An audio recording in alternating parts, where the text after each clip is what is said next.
this way a little bit. Yeah. Nice. All right. Hello, everyone. Welcome to the Scrum.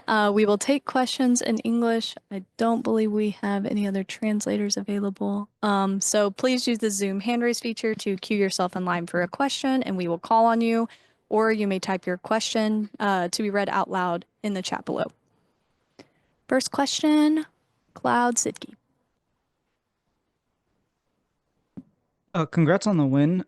Game three did look very dire, especially in the beginning, and then you guys kind of turned it on, and I just wanted to ask, like, what was the reason behind you, like, guys figuring out how to be able to win that game?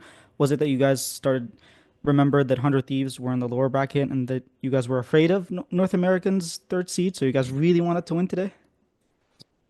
Well, I'm not really sure still, but I think we were for sure not as decisive as usual today. And I think in the clutch moments, in a way, that case, game three, I think it was Alvaro that clutched the Q flash on Alistar, and from there we kind of started winning the map and the fights. So I think the most thing that we are missing today, I think, was the being undecisive a bit. Next question, Sons of Chaos. Hello, everyone. Thanks for the opportunity to ask a question.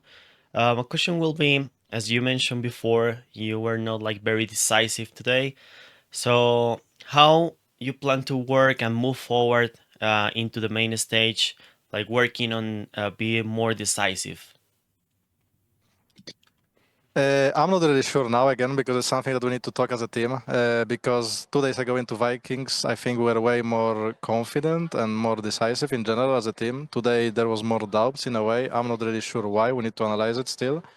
But in general, I would say, I mean, our scrims were going quite good, and I think we improved a lot, and we were more decisive usually in scrims. So I'm not really sure, because we need to figure it out. But I'm not really worried, because it's something that happened already throughout this year and happens sometimes. So yeah, even though we were not as decisive as we are usually, we were able to win in the end. So I don't think it's going to be a big problem. We need to figure it out as a team still, but yeah, I don't think it's going to be a big deal.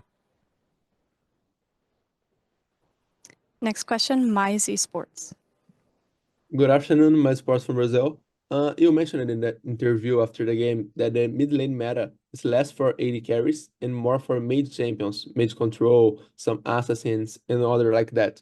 Which teams do you see at this stage of Worlds that have adapted well to this meta? I'm not really sure exactly, because I think a lot of teams have different meta still, and a lot of teams are still experimenting a bit, I would say, because for sure every team we played so far has different priorities. For example, Vikings, they were prioritizing Orianna a lot. PSG, we were prioritizing a lot of Akali, LeBlanc, and kind of the AP assassins, I would say. So I'm not really sure exactly, because I think everyone has different ideas still, and we need to keep playing scrims, officials, and eventually the meta is going to be more figured out in a way. But I'm really looking forward to it, because I think there has been a lot of changes, which is also fun, because I think for the last, I don't know how many months, it was mostly ADCs, and now we can see a lot of different APs, so I'm looking forward for it, yeah. Next question from Doibao. This can be considered one of the most successful years for MDK as a team and for you as an individual player. So how do you feel after this victory, and especially just when just a year ago you were still a rookie player at Spain's Tier 2 scene?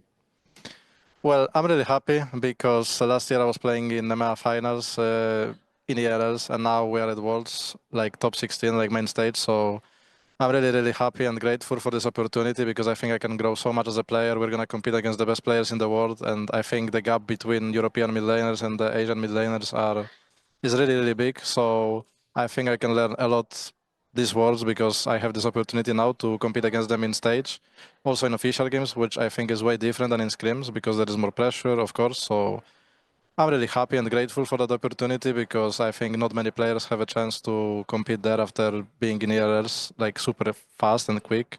And also I have a really good team that I think step up a lot today, so I'm really happy. Next question, Tuan.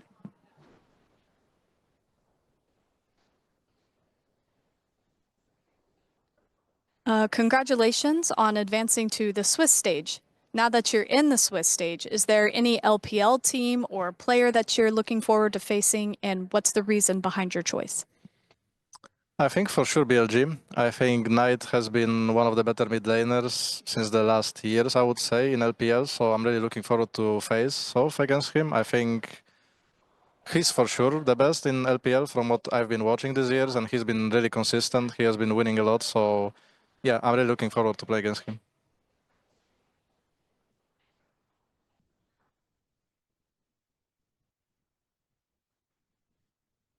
And final question from Presna. How difficult was the play-in stage for the team in general? I don't think it was that difficult. I mean, in terms of pure level, I think we were, by far the best team in the plains. I think we underperformed a bit today, but I'm happy that we qualified to Swiss stage without even losing one best of 3.